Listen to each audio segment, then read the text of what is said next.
What's going on, everybody? Welcome to the Gray Report. I'm your host, Spencer Gray, and we're going to be getting into everything related to the multifamily industry, real estate, and the economy, essentially in that order. So if you're a multifamily investor, you're in the multifamily industry already, or you're someone who is trying to kind of get into the real estate investing, space, this is a great show for you. I think it's the best show to really kind of stay up to date of what's going on.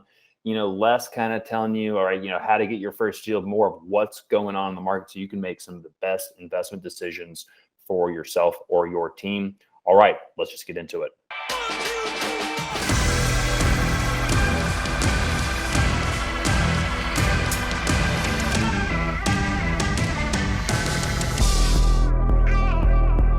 Once again, we're bringing Matt Boston. I was the Director of Communications and Marketing here at Great Capital. Matt has been going out and finding all of these really interesting and important pieces, new research reports and data that it's not always the easiest to find because a lot of these firms, they don't disseminate the information, I think, as efficiently as they could. But that's okay. That's what Matt and I are doing with the Great Report, taking all this information, aggregating it, and kind of putting it in one useful spot. Kind of the three ways to kind of get this information. One would be what you're doing right now, watching the Gray Report. These come out once a week. The second piece is the Gray Report newsletter. You can sign up for that, graycapitalllc.com/newsletter. That newsletter is packed full of information and reports. Everything in housing, multifamily economy, it's all there. That's the only thing you need really all week. Then also we've got grayreport.com. That's updated every single day. And it's the premier multifamily intelligence aggregator out there. So Matt, Christmas is in a couple of days. Happy holidays. Happy early New Year. How you doing? Thank you. I'm doing great. Christmas came early and I got some good charts last night. So I'm pretty happy. What gets us excited these days, it's all relative, a little bit different than our kids, but that's okay. Matt, I just wanted to just jump right into this because we've got a good piece from the Calculated Risk newsletter. November housing starts. It's the most housing units under construction since 1973. That's going back a ways, and that's a lot of units under development. What's the deal here? And this is all units, right? Not just multifamily, right? Yeah, well, that's the thing is I think that the breakdown of this is pretty interesting. A single family construction hasn't been this high since 2007, and multifamily hasn't been this high since 1974. Combined, hasn't been this high since 73. I think a lot of things were going on since in 1974, including a recession, 11% plus inflation, and the start of Section 8 housing. I think that's an interesting time period to study, but I don't think that comparing now and then will really get us anywhere, not with me doing the comparing. But just looking at today, there is so much multifamily construction because the demand is there. The rent growth is there, and it makes sense to build even with elevated prices. Looking at that graph that you have up there might explain another factor of the high amount of ongoing construction. There's this lag that you see between the start of the project and the end of the project, and it looks like that gap between the start and completion is starting to grow a little bit. It remains to be seen. I don't think that there's enough data to really see a persistent lag, but I do think that it's taken longer to finish these construction jobs. And I was just trying to look into it. I was trying to kind of quantify the lag and the delay of construction.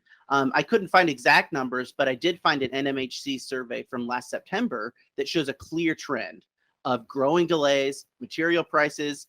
They're different than labor shortages, but they have an effect too. Also, they talk about material prices being hurting them in September. And that was when lumber prices were still doing actually pretty well.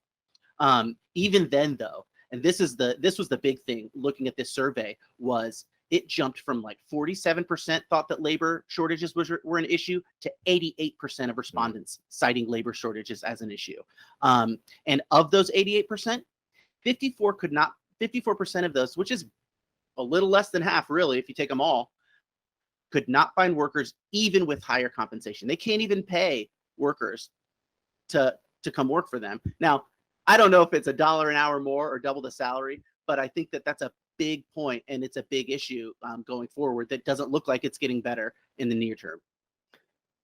No, I think you're spot on, Matt. I think there's a bigger gap between a couple dollar an hour more, a couple of dollars an hour more. I think there's a big gap. It's, what's gonna motivate me to continue to doing this type of work? Is this the Yep. work, the types of jobs that people want? Not to mention that the trades, it's hard. Fewer and fewer people have been going into the trades, and there are a lot of individuals that work in the trades that are retiring. They've decided, we hear about the great, this the whole retirement boom that's going on right now relative to baby boomers getting up there in age. All these folks are working in the trades, building everything, are retiring, and there's just not the backlog of Yep. skilled tradesmen out there to take their place, because everyone's been told to go to college and not Yeah. go to trade school or whatever. But I think hopefully this is going to create some opportunities and for some individuals to get into the trades. But it's fascinating, and I think sorry, go ahead, man. Oh no, that's what I was thinking about last night, was how, we read a little bit earlier in the pandemic, and really even now you hear about these people staying home, the kind of typical lazy millennials staying home because they just don't like to work. But more and more we're hearing about maybe this labor shortage is caused by baby boomers deciding that, oh wow, I stayed home from work. Maybe now is the time to retire, and maybe this is the real push that is going to start a real serious trend of baby boomers exiting the workforce. I mean, if you think about it, if they've owned a home, which a lot of baby boomers do, okay, so their home value has gone up 20-30% in the last year. So that's a big chunk of equity that they now have. Their retirement accounts are also up 20% over the last year, not to mention that they're up significantly, maybe over 100% over the last 10 years. So, they're in a great shape financially. If you were doing any kind of planning for retirement, probably in a pretty good shape right now. And so, they don't want to deal with it. They're done, want to move on. And it was late night because then I started spinning out on this, but this is the backdrop of what you've said. It's the largest wealth transfer in history. And, this is just one factor of it, I think. Yeah, I agree. One other point I would like to make, Matt, because I think it's this interesting artifact in the current economy. And it's not just related to housing, but housing is an example, is we're seeing record amount of demand. And so I think there's an assumption, which is, it's not an incorrect assumption that, okay, there's not enough of the stuff, because it's true, there's not enough of the stuff. We may think that because of, whether it's supply chain shortages, relative to housing, can only build housing so quickly, but it's so many other things also. You hear in products, like vehicles, for example, and then they've had, semiconductor issues and not being able to get the supplies. But there are a lot of markets out there in industries where they're producing more than they have ever produced this year. But the demand is so high, it's unprecedented, that they're still not producing enough. And so in housing, we're producing more housing, just like we just looked at. We're producing more housing units than we've ever produced, and they're not all delivered yet. And so we'll see how it all shakes out and where we all land in the next couple of years. But we're not even getting close to meeting that demand. It's a weird time period of, there's so much money sloshing around, searching for a home, and whether it's buying, just consumer discretionaries or, whatever, everyone's just buying stuff. Which it's fascinating. Yeah. It is really interesting. And just the idea that there is so much wealth out there. Yeah. Matt, I think this is a good segue to this Redfin piece. If that sounds good. Yeah. To you, let's just. Well, actually, if we could get to the overvalued housing markets, sure. I'd just like to touch on that really quickly. And this kind of gets at some of the increases that we've seen in some markets, especially places like Boise, Idaho, and Austin, Texas. Both of those places have seen, like 20% or 30%, enormous population growth. But they've really identified these as housing markets that appear to be at an inflection point. There is an online tool that's associated with the study. Okay, yeah. So that online tool that's associated with the study, really useful, I think, for looking at how different housing markets have performed compared to their historical pricing trends. And they talk about an inflection point. You really see it most dramatically in the graph of the Boise housing prices, where you see that little curl at the end, and that's really dramatic. But there are other. If you look at Austin too, you have to kind of click on that red. Yeah, if you look at Austin too, you see a little bit of an inflection point. Things are kind of starting to decelerate, and the argument there is that this is a crowning in prices, which is common when markets reach the peak of their current housing cycles. And it appears that that these areas like the Provo and Ogden, these are the Salt Lake City adjacent places in Utah, Phoenix, Arizona is also, and then Boise and Austin are the 5 markets that they really singled out as, as ones that things are starting to kind of teeter over, maybe into stabilize, or maybe even go down a little bit. Point is, they think that they call them overpriced. I think that I spent a long time looking at different ones and finding inflection points and measuring them against the different charts we have this week.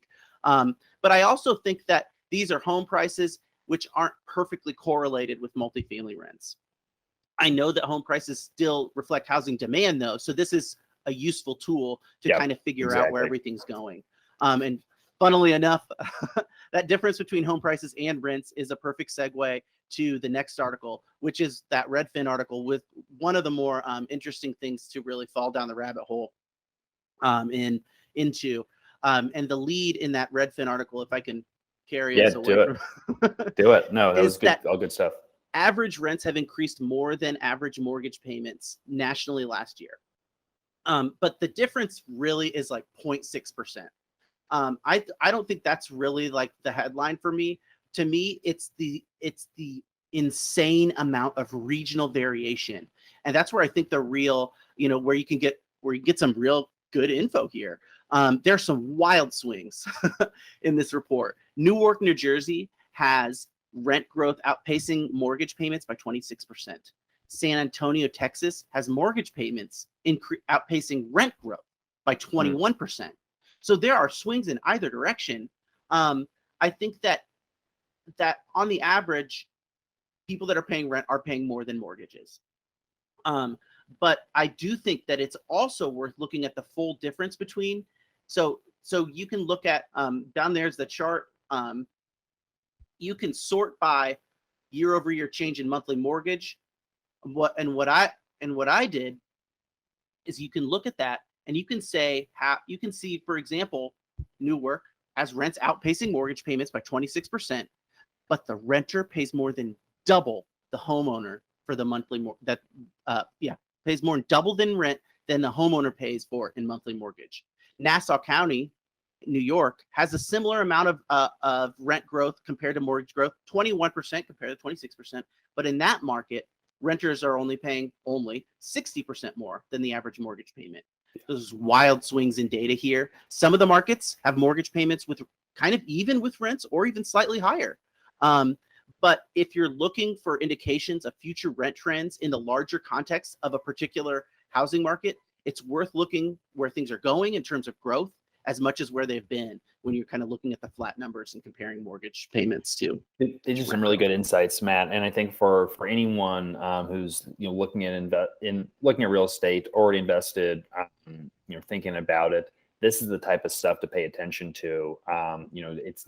There's so many metrics that you need to keep in mind, but it's where are people going to be priced in and priced out of, and for those New York numbers, or like Nassau County, or even talk about Newark or New Jersey, the cost to buy a home is so expensive. Very few people have the down payment for those types of homes, which just leads to more people to be in that renters by necessity category, even though they may be relatively well off, so they can afford to pay a lot in rent.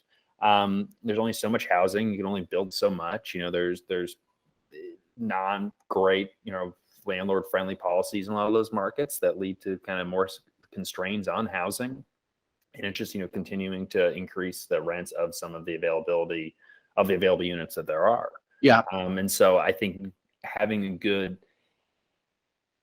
a lot of different data just to kind of see where we're going, because we were having a conversation earlier today, Matt, And, we still don't know specifically where all the chips are going to land. I mean, we have an idea of, a lot of people are moving there, a lot of people are moving to here from there. Rents are rising, price of homes are rising. We need to figure out where we're going to be in the next 3, 5, 10 years. Yeah. Because where we are right now, like today looks so much different from 2 years ago, and 2 years is going to look a lot different from today. And we're in this transition period. Whereas, 4 or 5 years ago, it was much more, linear growth. We weren't in a transformative, time period. It was more of just trying to figure out, okay, it was more kind of steady Eddie. We weren't seeing major compression in cap rates, maybe just like, marginally like, cap rates are a little bit lower. Not like the floor is falling out and they've dropped way low and prices haven't spiked. And you were, again, projecting rent growth, okay, organic rent growth, 3% a year, maybe 4%, 5% on a really good year. Now you're seeing, 6 to 20%, organic rent growth. And, where we knew not to model high rent growth for many years. Now there's a lot of, I think a lot of risk of over speculating on, we're going to get 10% rent growth for the next 10 years or 6% rent growth for the next 10 years. I have, a feeling based on this information for the next 2 to 3 years, but geez, 5, 10, that's, well, and that's what, when we were looking at, kind of the past 3 or 4 months, it seems like there's like a mania almost, this irrational exuberance in the housing market. But then you kind of look for what's interesting in seeing in the Redfin is that there does seem to be a little bit of an evening out. These places where it was like a gold rush for housing, for residential investors, it seems like there may be a ceiling to it. And what my eye is drawn to then is markets like Indianapolis that continue to perform, are stable performers, may not have the highs, but definitely don't have the lows, and they just keep ratcheting up and keep performing very stably throughout, kind of good times and bad. Yeah, I was having a good conversation with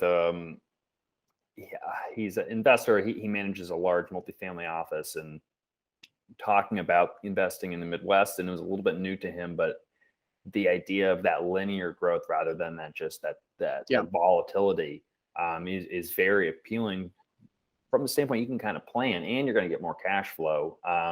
Now, I think that there's a chance for a higher return in some of those Sunbelt markets because you're seeing that crazy growth, but I think there's a chance for error there also in a higher degree of risk. So, I think having a good mix, diversification across different markets with different return profiles, different growth profiles. You still want to be in a growing market. Yeah. You see some markets that people would say that's declining, but it's an advantage no one's building.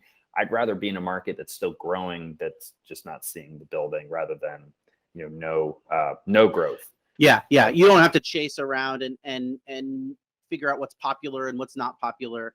And I feel like a lot of the volatility is antithetical kind of to the reason why people invest in real estate, which is for maybe a longer term stability.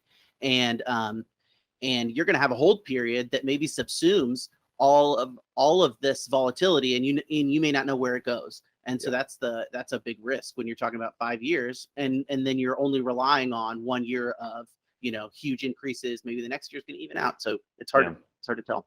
Yeah. Good stuff. Okay, Matt. I think this may be the last piece we have time for, but I do want to do it because I think I think it's fun. So this is coming out of the National Association of Realtors. They've got this 2022 housing market talking about hidden gems. Does that sound good, Matt? Yeah. This is another one that I dug into, and I have a theory that is it's a fun theory. Okay. Let's hear it. What's so their theory? methodology is they look for 3 years of gains in jobs, wages, and population. They look for a high ratio of population growth over housing permits, a high population of 25 to 44-year-olds, so kind of renting age, and a high percentage of households with broadband internet service. Not sure about that last one, but sure. Some kind of people it is like, if you look at amenity surveys, people are like, what's my internet going to be like? Yeah. So these are good high value gems. They're hidden gems. The list of full markets on page 10 also tells you how other cities compare with the ones at the top of the list. But the tops are Dallas-Fort Worth, Daphne, Fairhope, Foley, Alabama, which is the southwest edge of Alabama, Huntsville, Knoxville, Tennessee, Spartanburg, which and Tucson, Arizona. We talked about those last two, and we've looked at deals maybe at some of those markets too. A lot of these markets actually fall within a similar region as some of the markets that we spoke about last week, these high demand renters markets, especially that kind of the coastal and Sunbelt cities. But again, I think Tucson is an interesting outlier with definite appeal for renters and investors. And Knoxville, I'll say again this week, I like that it came up again because this is a solid representative of an entire area of growth and activity. You've got Chattanooga nearby. You've got even closer are Gatlinburg and Pigeon Forge, which are more tourist dependent, but there's still a reason why people visit those places. And the landscape of the Great Smoky Mountains is a big draw and a great natural amenity for people looking for somewhere to live as well. You can draw a circle around Smoky Mountain. You got Asheville on one side, you've got Knoxville on the other, Chattanooga, Gatlinburg.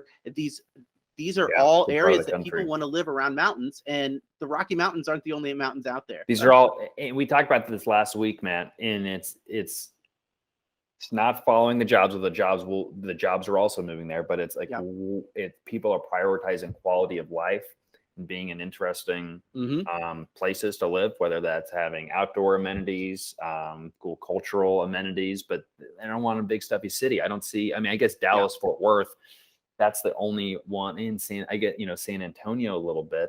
But none of these are, huge major metros, by any means. They're all mid-sized secondary markets, to say the least. And they're all kind of cool, hip towns where people want to live. And so, it's almost, you have to create like a coolness index to figure out where people are going to go. There's no major surprise that a lot of these are in the Sun Belt because, who doesn't want to have some more sunshine? People live all over the place, but I think that makes sense. And that's really pushing a lot of migration and growth. But yeah, I think we're gonna have to come up with the coolness index or like the hip index. And that's what I was thinking. Like, I'm glad that this is only based on numbers, right? Job gains, wages, but the reason behind those really could be a softer reason of people's, qualities of, what they really love and what they want to be around. And it does sure seem like a lot of these places are pleasant places to live. It's not just like the raw jobs figures. It's a combination of things that are drawing people. And I wonder if this is a little bit of persistence in the work from home movement. But yeah, these are great places, and they're drawing people some way or another. It's everyone has to stay in home for months on end or what, you reevaluate everything, or a lot of things at least. And clearly a lot of people have done that, whether it's a new job or a new place to live. And, you're not necessarily tied to where your job is in all cases. And so it's just a lot of shuffling around and moving around, which is fascinating. And again, Matt, I think this has been a great collection of articles. If we had more time, there's Matt has a list of like 5 other things we want to talk about today, and I wish we could get into it. Fortunately, that's what the newsletter is for, though. So graycapitalllc.com/newsletter. It's going to allow you to sign up to receive the Gray Report newsletter every Thursday. Comes in your inbox first thing, 8:30 in the morning, so not too early. Email Matt, though, if you want to come earlier. We've talked about should it come earlier. Matt loves you. You appreciate the correspondence. Oh yeah. Right. Any word I get about it is that makes my day. Let us know. And speaking of that, if you appreciate this video, you got something out of it, would love to not only a like but a comment saying, "Hey guys, this is a cool video." Or again, we're still waiting for the "you guys don't know what you're talking about" comment. So please let us know. We'd like to learn from that as well. But give us a subscription. That way, every time these pop up, it's usually, it's every Wednesday or Wednesday evening, Thursday, usually pops into the newsletter as well. You'll get a little alert saying, "Hey, there's a new Gray Report video." Stay up to date. Go into the office, hang out by the water cooler, and be like, you're sipping you open your beverage, and what did Matt say today? Yeah, and you're like, "Guys, rent growth in Spokane, or have you guys seen this new index, this new Yardi report, this new NAR report?" And they're like, "How are you getting this information?" Be like, "Oh, you must not be subscribed to the Gray Report." And, so a lot of great resources, Matt. This is great rendition. I'm excited for the newsletter to come out very shortly. And again, the next week of the Great Report. Any big Christmas holiday plans, Matt? Not really. It's just a traditional Christmas. Staying healthy is. Do you guys double team between you? Yeah, and we go from my parents and my wife's parents are close enough where we can hit them both. So now let me ask you this: are you guys traveling Christmas Eve? Do you also travel Christmas Day, or what's so like? Or we go on the same day of Christmas Day. We go the morning one, and then the afternoon the other. Okay. So okay, it's a nice busy day. It's a little easier for me because I'm the only Alex and I we're only with grandkids. So we can get the grandparents to come to us at this point. That's a good pull. But you've got competition, which is tough. True. You got competition. So it's all good though. Well, Matt, again, love having you on the Great Report every week. Thank you. Newsletter is always good. And catch everybody next week. Hop on over to greatcapitalllc.com though. If you're like, hey, I'm not allocated to real estate. I'm not allocated to multifamily. If you're an accredited investor, we'd love to have a conversation with you. You can find all that at greatcapitalllc.com. It's obviously not the main purpose of the newsletter, but I think we'd be amiss to not mention what is actually we do, which is buy awesome apartment communities across the Midwest, primarily in the Sun Belt, turn them into even better places to live, and makes great returns for our investors. So all about it. Okay, Matt, thanks again. See ya. Thank you. Have a good one. See ya.